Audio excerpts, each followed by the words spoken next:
7:35 de la mañana. Seguimos en nuestra conversación con el diputado de la Asamblea Nacional por el Gran Polo Patriótico, Partido Socialista Unido de Venezuela, Pedro Carreño. Diputado, el pasado jueves el Bloque de la Patria introdujo ante el Tribunal Supremo de Justicia pues una solicitud de anulación de esta propuesta de juicio político por parte de la oposición venezolana ante el Parlamento. Para mañana hay una invitación al presidente de la República, Nicolás Maduro, para que asista a la Asamblea Nacional. ¿Va a ir el presidente Maduro al Parlamento?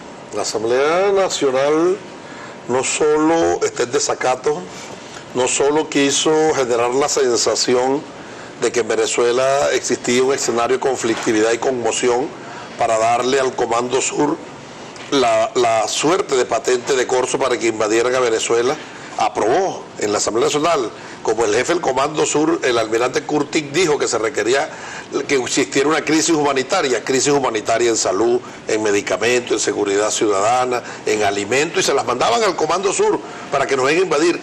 Miren lo locos que están. Pero hay una crisis en el país. Una crisis inducida donde la mayoría de las variables no la controla el Estado venezolano. La principal crisis es la crisis petrolera, porque nosotros no vendemos flores, el Estado no vive de la venta de petróleo, y el presidente Maduro fue a reunirse con países OPEP y no OPEP para el rescate de los precios del petróleo. ¿Qué ha hecho la derecha para resolver esta crisis inducida sobre Venezuela? Nada. Ellos no solo están en desacato porque incorporaron en el seno de la Cámara a ciudadanos que no tienen cualidad para ser diputados. Dice el artículo 200 de la Constitución que los candidatos a la Asamblea Nacional gozan de inmunidad parlamentaria a partir de su proclamación. Si existe una sentencia de la Sala Electoral del 30 de diciembre que deja sin efecto el acto de totalización, adjudicación y proclamación, lo deja sin efecto, no existen. ¿Cómo estos señores van a incorporar 3 ciudadanos a un cuerpo colegiado para que deliberen, voten y tomen decisiones? ¿Qué pasa con la representación indígena, diputado, ante el Parlamento? Eso está en el artículo 125 de la Constitución. La representación indígena están allí. Uno por el eje de Anzoátegui, Sucre, Monagas, Bolívar y Delta. El otro por los llanos y el otro por... Allá están los 3 representantes. El Estado Amazonas. Se determinó que la elección se llevó a cabo en el marco de un gran fraude, otro gran fraude, una raya más para la derecha, otro gran fraude, y se anuló los actos de totalización, adjudicación y proclamación. Bueno, está deliberando la sala electoral. Ahora, eso no es óbice para que ellos entonces desconozcan la sentencia, incorporen estos ciudadanos, y una sentencia posterior declara entonces nulos los actos. ¿Por qué nulos? Porque están allí ciudadanos que no son diputados. Dice el artículo 138 de la Constitución, toda autoridad usurpada es nula y sus actos son ineficaces. No solo para las actividades de gobierno. Yo te puedo decir a ti, usted está votada, te lo puedo decir, ¿verdad? Te lo estoy diciendo en efecto. Pero es inoficioso, no tiene carácter vinculante y no genera ninguna acción, porque yo no tengo potestad para votarte ni para incluir a nadie en este canal. Así mismo está pasando con la derecha. En esa locura, en esas locuras, decidieron entonces, para congraciarse con sus financistas, para congraciarse con los radicales, con la derecha reaccionaria, ¿no?, que le están exigiendo acciones, porque a ellos les impusieron la tarea de que en 6 meses tenían que salir del presidente Maduro con la aplicación de un golpe parlamentario. ¿Por qué no dieron el golpe parlamentario? Porque el Tribunal Supremo de Justicia se constituyó en una suerte de camisa de fuerza, que ante cada locura, una senda sentencia para meterlo por el camino de la legalidad, la constitucionalidad y el Estado de Derecho. Por eso es que arremeten contra el Tribunal Supremo de Justicia. Ahora, lo más reciente es que ellos deciden abrir un juicio político al presidente. El artículo 7 de la Constitución, y lo voy a leer taxativamente, dice: la Constitución es la norma suprema y el fundamento del ordenamiento jurídico. Oye, norma suprema y fundamento del ordenamiento jurídico. Todas las personas y los órganos que ejercen el poder público están sujetos a esta Constitución. Este artículo 7 define el carácter normativo de la Constitución, y el artículo 137, en concordancia con ese artículo 7, determina: esta Constitución y la ley definen las atribuciones de los órganos que ejercen el poder público, a las cuales deben sujetarse las actividades que realice. El juicio político no aparece aquí. No aparece.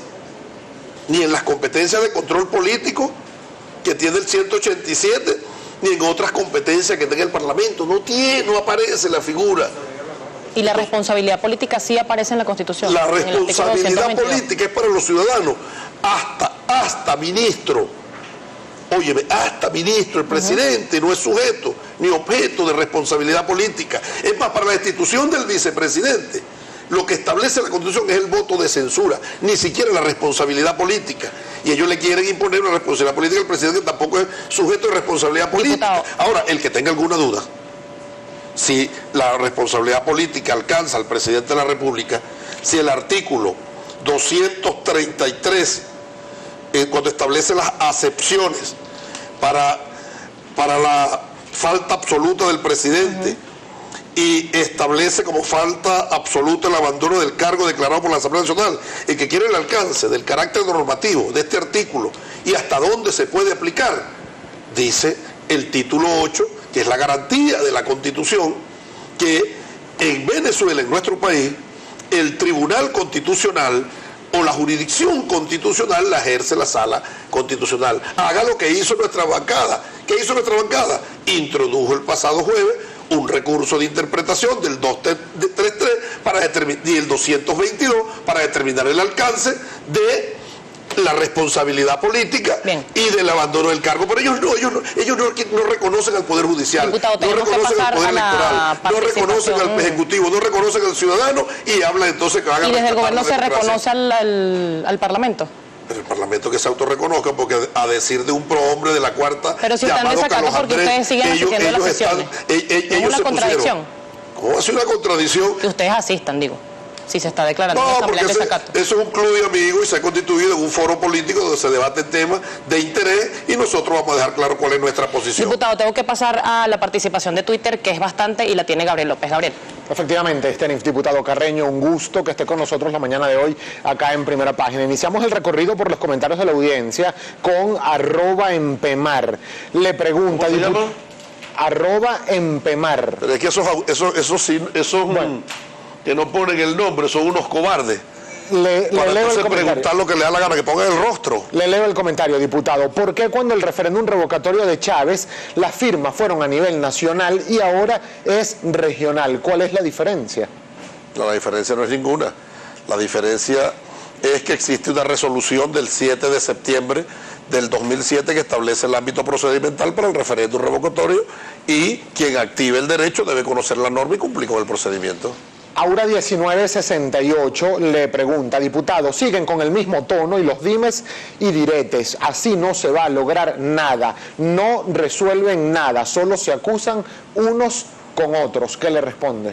No, aquí nadie está acusando a nadie, aquí nosotros estamos poniendo en evidencia el carácter antidemocrático de esta derecha reaccionaria, mientras aplaudimos y tendemos puentes de plata para que vengan al diálogo para ver si hay un resquicio de racionalidad, y ellos se meten por el camino de la legalidad, el Estado de Derecho y la constitucionalidad. @PedroPerico6 es su usuario. Le pregunta, diputado Carreño, si en la Constitución todo y fuera de ella nada, ¿dónde están las elecciones a gobernadores? Eso es una competencia del Poder Electoral y este año estamos en el marco de una emergencia económica producto de la caída de los precios del petróleo. El Estado venezolano tiene la responsabilidad de satisfacer todos los derechos. Y si bien es cierto, el derecho a elegir es un derecho humano, no se establece dentro de los derechos fundamentales, está dentro de los derechos humanos de tercera generación. Por lo tanto, con los pocos recursos que tiene el Estado, yo no formo parte del Poder Electoral, pero lo interpreto de esta manera. Debe erogarse esos recursos para la vida, para la salud, para la educación, que son derechos fundamentales, la medicina, la alimentación, de manera tal de que si una persona no come, se muere. Si no tiene medicina, se muere. Pero si no vota, no se muere. Pudiera esperar un poquito más. Ahora, la palabra la tiene el Poder Electoral. Seguimos revisando, son muchos los comentarios, diputado. Alexis Marín le plantea lo siguiente. Buenos días, diputado Carreño. Usted habla de respetar la Constitución. ¿Por qué no se respetaron las normas para nombrar a los magistrados del TCJ en la pasada Asamblea Nacional? Esta es otra víctima de la máxima goebbeliana. Repite una mentira 1000 veces y la gente termina creyendo en verdad. Yo le voy a hacer dos preguntas. Primero, la Asamblea Nacional que fue electa en el 2010 estaba hábil en el lapso en que se designaron los magistrados? Sí. Es decir, que tenía dentro de la esfera de sus atribuciones la potestad facultativa. ¿Por qué la derecha dice que es ilegal? Aquí está la máxima. Bien pertinente la pregunta. Enfócame aquí, compadre. Enfócame aquí. Este librito que está aquí, que es el manual de toda la derecha reaccionaria, el método del golpe suave de Guinchard, que se llama De la dictadura a la democracia, establece que hay que catalogar todos los actos de los gobiernos que se quieren derrocar de ilegales y al gobierno llamarlo dictador. Por eso ustedes no conseguirán a ningún vocero de la derecha hablar del gobierno del presidente Maduro o a referirse al gobierno del presidente Chávez sin decir que había una dictadura. ¿Para qué? Para cumplir con este recetario y después, como hay una dictadura, cualquier mecanismo, así sea una zona de militar o una invasión con cascos azules, entre comillas, salvadores, es válida para derrocar lo que establece Obama en su decreto a una amenaza inusual y extraordinaria. Vamos a finalizar, diputado, el recorrido por los comentarios de la audiencia con uno que escribe el señor Leonardo Díaz 31 y le dice lo siguiente: diputado Carreño, investigar a un funcionario público no es un golpe de Estado, es un deber moral y político. La negación es un abierto desacato. No sé a qué se refiere, a qué caso se refiere. Ahora, la Constitución establece, si se refiere al presidente de la República, establece todo el ámbito procedimental, la concomitancia del poder ciudadano. ¿Por qué el poder ciudadano? Porque el iniciador de la acción penal es el Ministerio Público, le solicita el antejuicio de mérito al Tribunal Supremo de Justicia. Si el Tribunal Supremo de Justicia determina que existen los méritos, viene entonces el Parlamento a actuar. Pero no es que un solo poder, el poder legislativo, decide hacer un juicio político y el miércoles 3 van a anunciarle al presidente que fue destituido. ¿Estás loco?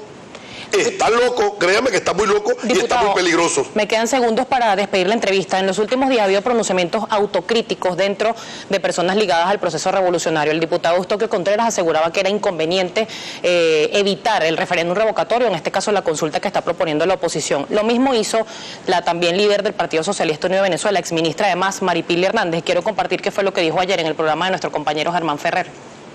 Entonces yo creo que los que tienen que pagar por eso son los señores líderes de la oposición.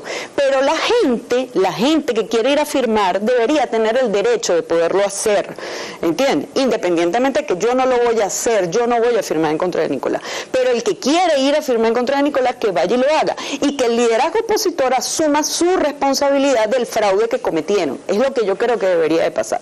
Y por el lado revolucionario, entonces nosotros vamos a concentrarnos en tratar de ganar ese referéndum, porque con la gente, yo creo que nosotros debemos gobernar con la gente. Si la gente no quiere que nosotros gobernemos, nosotros tenemos que aceptar esa voluntad, porque eso es lo democrático y más, eso es lo revolucionario. ¿Cuál es su opinión sobre esta opinión de Maripili Hernández? Primero, es una opinión, ¿no? Tú lo dijiste claro, una opinión. Segundo, ella no es rectora del CNE. Tercero, para hacer valer un derecho hay que cumplir con una serie de obligaciones. Y si hacer valer el derecho pasó por un gran fraude, inhabilita a los solicitantes de ese derecho. ¿Hay confianza en la base chavista de poder ganar un referéndum revocatorio en el momento en que se aplique? Vean cómo está el pueblo despierto en la calle, movilizado, defendiendo su esperanza, defendiendo su sueño, defendiendo su ilusión. Mientras la derecha reaccionaria no moviliza a nadie en el país, no solo en Caracas, sino en todo el país el pueblo movilizado. El próximo 3... Habla solo del pueblo, pero el pueblo es toda Venezuela. Toda Venezuela. 7 avenidas de pueblo llenas en Caracas. ¿Defendiendo qué? Su derecho a vivir en libertad. Ellos ganaron, fue en la Asamblea Nacional, no ganaron en la Presidencia de la República. Legislen, controlen, cumplan con su responsabilidad. Ahora, yo concluyo con una reflexión. Si no respetan la Constitución y no son gobierno, si no respetan a la fiscal, no respetan a las magistradas del Tribunal Supremo de Justicia, no respetan a las rectoras, no respetan la sentencia del Tribunal Supremo, ¿cómo será esta gente cuando es gobierno? Vean la locura en la que acabarían con este país, porque ellos están como poseídos por 1000 demonios satánicos que lo que quieren es sangre, pero no van a poder. Se impondrá la mesura, la ponderación y la racionalidad en Muchísimas Venezuela. Gracias al diputado Pedro Carreño por acompañarnos el día de hoy acá en Primera Página. Nos vamos a la pausa, al regreso venimos con mucho más de este programa.